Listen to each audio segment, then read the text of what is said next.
All right, thanks for staying tuned. Welcome back to The Verdict here on Channels Television. And as we did promise, we're taking a look at all the possible angles that this election could take. 2 days ago, I believe it was, the INEC chairman was asked about challenges being faced by some especially vulnerable groups who would normally participate in this election. Persons with disabilities or the physically challenged, depending on how you prefer.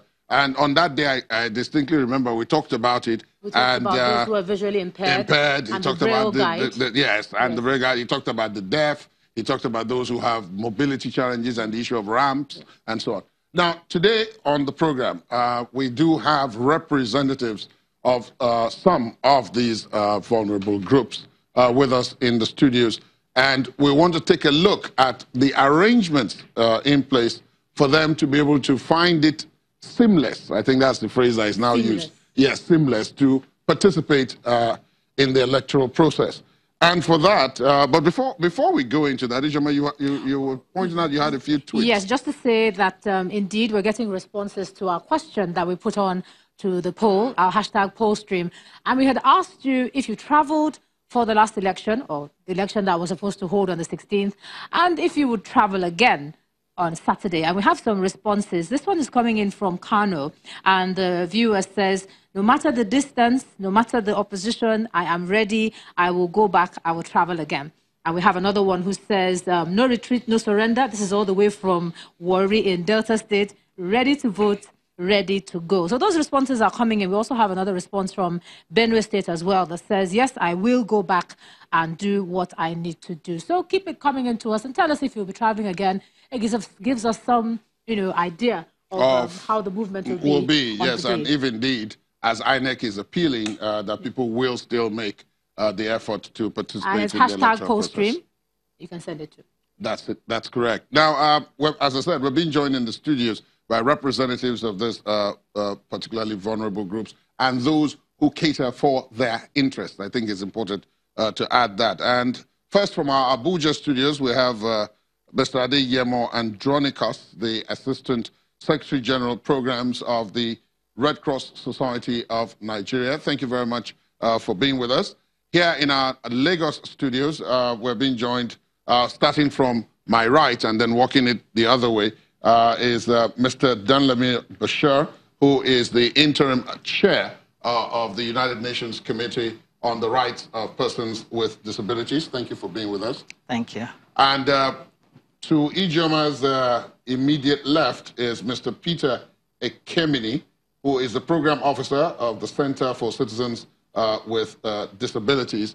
And then, of course, at the far left is Mr. Dari Dairo, chairman of the Lagos State Association of Physically Challenged People. Gentlemen, you're all welcome. Thank you for having me. Thank you very much. Now, I guess maybe we should start off with you in Abuja, Mr. Andronicus. And from what you've seen, what you know, and what you've heard, these particularly vulnerable groups, are they ready? Is INEC ready for them?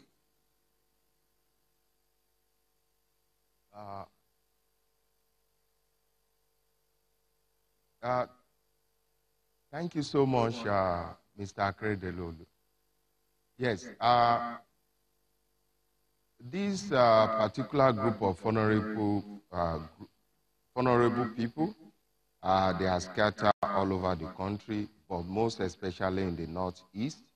Whether INEC is ready for them or not, I think INEC is better asked. But the people are willing to exercise their franchise, to vote, to come out massively. It has been stated in 1998, United Nations guiding principles of internally displaced people, that whether they are living in camps or out of camps, they have right to vote and to participate in other governmental and public affairs. Is clearly stated, and that's the first international standard document on the rights of IDPs. 1998 United Nations Guiding Principles on internal displacement. And follow suit, we have that of African Union, Kampala Convention, that was adopted in 2009, but came into force 6 December 2012, when it has gained 15 countries that have signed, and it clearly enforced, and all these rights, human rights, from the 1948 Declaration of Human Rights and from the 1949 4 Geneva Conventions and its additional protocols of 1977, all these clearly state that all these classes of vulnerable groups and the IDPs should be allowed to vote.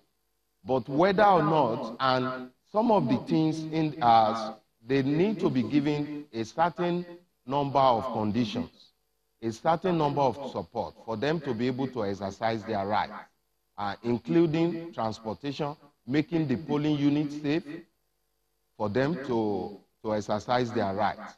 Whether or not all these things, I think INEC should be the best organization to be asked, whether they are ready for them or not.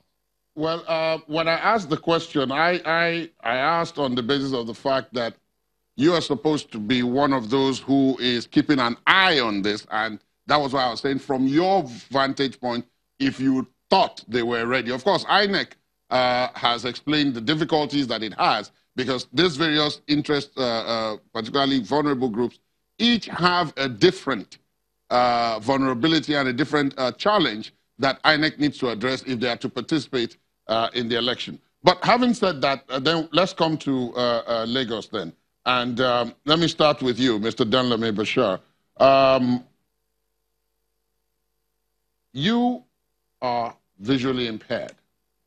And before we came on air, we were talking about Braille papers and awareness about how to use them and if they're available. What can you tell us about that situation 2 days to the election? Yeah, thank you very much. INEC has told Nigerians that the Braille ballot guide is available for blind and visually impaired voters to use. Yes, I believe they are there. But my problem is whether those to use the Braille ballot guides have been actually sensitized or trained or know how to use it.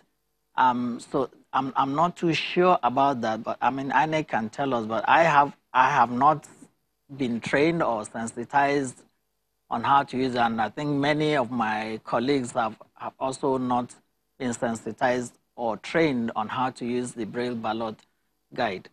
Now, let me just ask as a follow-up. If indeed on election day, which is, we're saying 48 hours from now, no sensitization takes place, there are no further developments on that issue, what is the option left to yourself and people like you?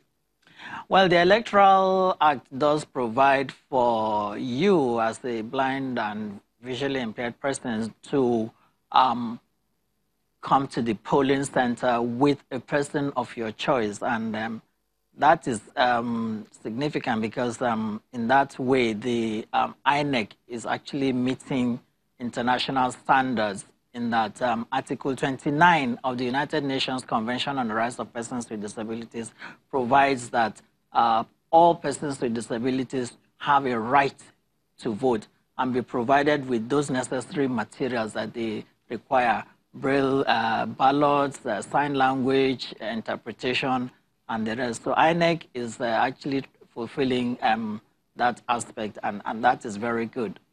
Now, I'm yes. going to come to you, Mr. Dairo, because one of the issues I know has come up is that perhaps you are not met at the point of your need. And generally, when they say, when INEC says they're ready for people who have disabilities, etc., it becomes general. What is your personal experience? Because I know you said earlier that you voted in 2015 when we were talking earlier on. Yeah. The experience that INEC is telling us, is that the experience on the day itself? Well, due to the engagement that has been going on with INEC and various disabled people organizations, I think we should expect a marked improvement. But part of the challenges in 2015 was the fact that due to the need for secrecy in the actual casting process, the cubicle, although the yes, it's a cubicle. Yeah, yes, was not spacious enough to allow for a person on wheelchair to move in and turn around. So it was rather tight. So at the end of the day, you still have to do the exercise from outside of the boat. So that defeats the purpose. So we are hoping that this year, and at another stage, you had to climb into, I think is that we have to accreditation. Right. The accreditation process also, where the officials was on an elevated platform. They use the gatehouse of the estate.